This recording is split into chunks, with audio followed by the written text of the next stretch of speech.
এখন আমি ময়মনসিংহ বোর্ড 2023 সালের প্রশ্ন নিয়ে আলোচনা করব। এখানে উদ্দীপকে 3টি পাত্র দেওয়া আছে। এ পাত্রে লৌহ সালফিউরিক অ্যাসিড মিশ্রিত পটাশিয়াম পারম্যাঙ্গানেট দ্রবণ রয়েছে এবং পরবর্তীতে এ পাত্রে অক্সালিক অ্যাসিড যোগ করা হয়। এবং বি পাত্রে লৌহ সালফিউরিক অ্যাসিডের দ্রবণ রয়েছে এবং পরবর্তীতে 2 গ্রাম লৌহ টুকরা বি পাত্রে যোগ করা হয়। এবং সি পাত্রে 25 ml 0.1 মোলার পটাশিয়াম ডাইক্রোমেট দ্রবণ রয়েছে। উদ্দীপকে আরও দেওয়া আছে, সি পাত্রের দ্রবণ দ্বারা বি পাত্রের দ্রবণ সম্পূর্ণরূপে জারিত করা যায়।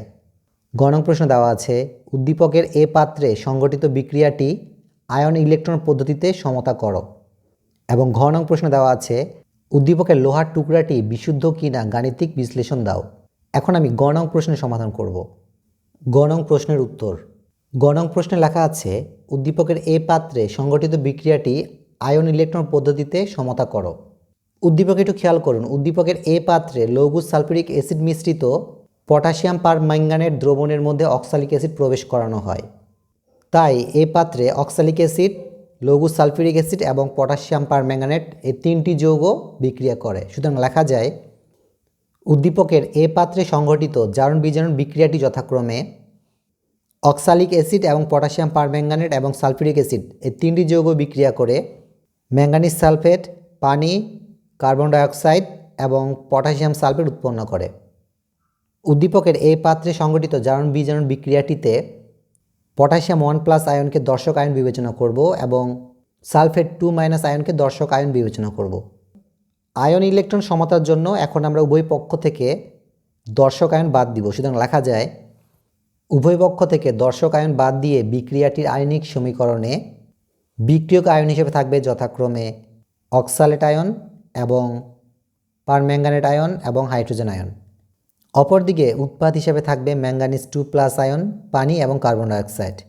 বিক্রিয়াটির আয়নিক সমীকরণে একটু খেয়াল করুন, এখানে অক্সালেট আয়নের কার্বন পরমাণুর জারণ মান হচ্ছে +3 এবং উৎপাদে কার্বন ডাইঅক্সাইডে কার্বনের জারণ মান হচ্ছে +4। যেহেতু এই বিক্রিয়ায় কার্বনের জারণ মান বৃদ্ধি পায়, কাজেই অক্সালেট আয়ন জারণ বিক্রিয়ায় অংশগ্রহণ করে। তাই অক্সালেট আয়নের ক্ষেত্রে বিক্রিয়াটি হবে জারণ বিক্রিয়া।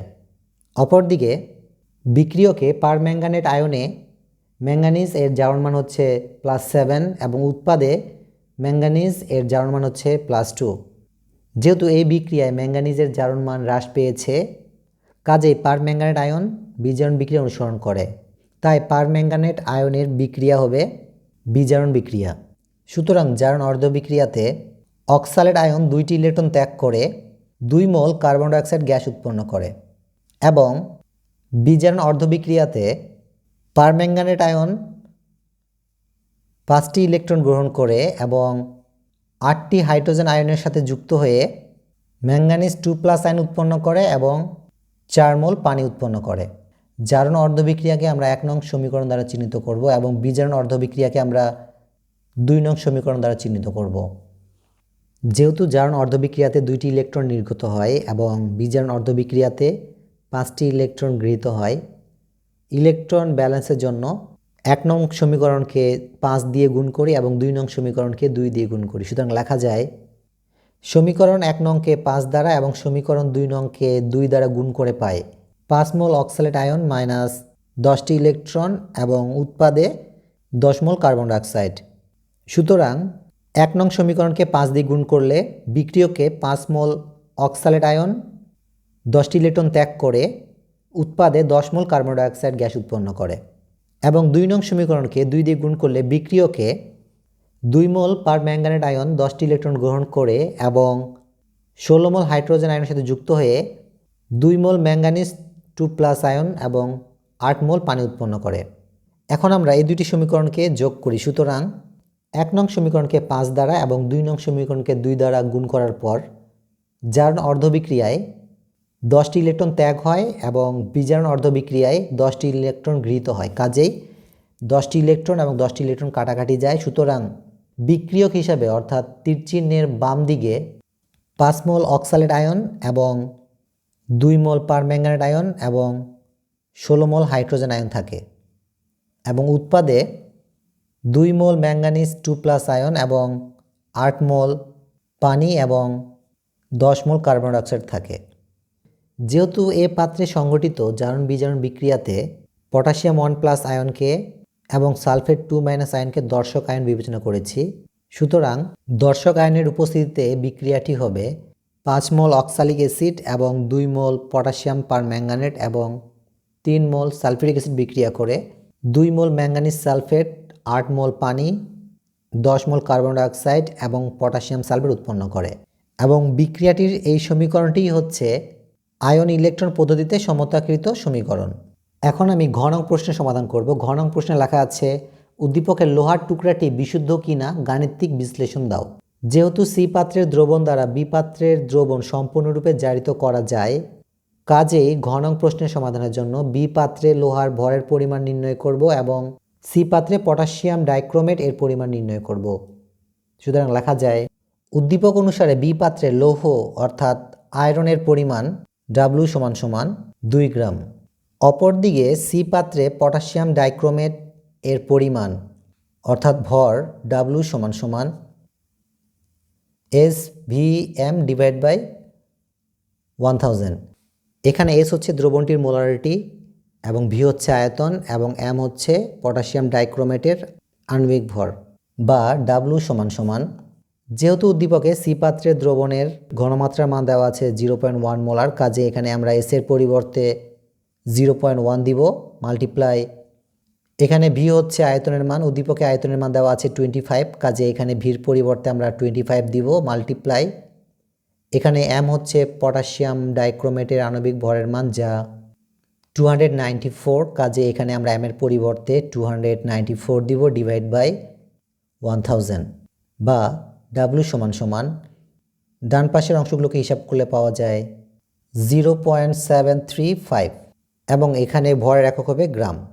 যেহেতু বি পাত্রের সালফিউরিক অ্যাসিড দ্রবণের মধ্যে লোহার টুকরো প্রবেশ করানো হয়, কাজেই সালফিউরিক অ্যাসিড এবং লোহার টুকরা বিক্রিয়া করে ফেরাস সালফেট এবং হাইড্রোজেন গ্যাস উৎপন্ন করে। উদ্দীপক একটু খেয়াল করুন, উদ্দীপকে লেখা আছে সি পাত্রের দ্রবণ দ্বারা বি পাত্রের দ্রবণ সম্পূর্ণরূপে জারিত করা যায়, অর্থাৎ এখানে সি পাত্রে রয়েছে পটাশিয়াম ডাইক্রোমেট এবং বি পাত্রে রয়েছে সালফিউরিক অ্যাসিড এবং সালফিউরিক অ্যাসিডের মধ্যে যখন লোহার টুকরো প্রবেশ করানো হয় তখন সালফিউরিক অ্যাসিড এবং লোহার টুকরা বিক্রিয়া করে ফেরাস সালফেট উৎপন্ন করে। সুতরাং সি পাত্রের দ্রবণ দ্বারা বি পাত্রের দ্রবণ সম্পূর্ণরূপে জারিত করলে সংঘটিত বিক্রিয়াটি হবে যথাক্রমে পটাশিয়াম ডাইক্রোমেট, ফেরাস সালফেট এবং সালফিউরিক অ্যাসিড বিক্রিয়া করে ferric sulphate, potassium sulphate, chromic sulphate এবং পানি উৎপন্ন করে। এই বিক্রিয়াটি ব্যালেন্সের জন্য 1 মোল পটাশিয়াম ডাইক্রোমেট, 6 মোল ফেরাস সালফেট এবং 1 মোল সালফিউরিক অ্যাসিড বিক্রিয়া করে 3 মোল ferric sulphate, potassium sulphate, chromic sulphate এবং পানি উৎপন্ন করে। যেহেতু পটাশিয়াম ডাইক্রোমেটের আণবিক ভরের মান 294, কাজে এখানে আমরা 294 গ্রাম দিব। যেহেতু আমরা আয়রনের বিশুদ্ধতা নির্ণয় করছি, কাজেই এখানে আমরা ফেরাস সালফেটের আণবিক ভরের মান দিব না, এখানে আমরা শুধুমাত্র লোহার ভরের মান দিব। যেহেতু বিক্রিয়াতে 6 মোল আয়রন রয়েছে, কাজেই 6-এর সাথে আয়রনের ভরের মান গুণ হয়ে যাবে। আয়রনের ভরের মান অর্থাৎ 56 মাল্টিপ্লাই হয়ে যাবে। 6-এর সাথে 56 মাল্টিপ্লাই করলে পাওয়া যায় 336 গ্রাম। যেহেতু সি পাত্রের দ্রবণ দ্বারা বি পাত্রের দ্রবণ সম্পূর্ণরূপে জারিত করা যায়, কাজেই সি পাত্রের পটাশিয়াম ডাইক্রোমেট ভরের সাহায্যে আমরা বি পাত্রের লোহার পরিমাণ নির্ণয় করব। সুতরাং বিক্রিয়া অনুসারে লেখা যায় 294 গ্রাম পটাশিয়াম ডাইক্রোমেট এর সাথে বিক্রিয়া করে 336 গ্রাম লোহা। সুতরাং 1 গ্রাম পটাশিয়াম ডাইক্রোমেট এর সাথে বিক্রিয়া করে 336 ডিভাইড বাই 294 গ্রাম লোহা।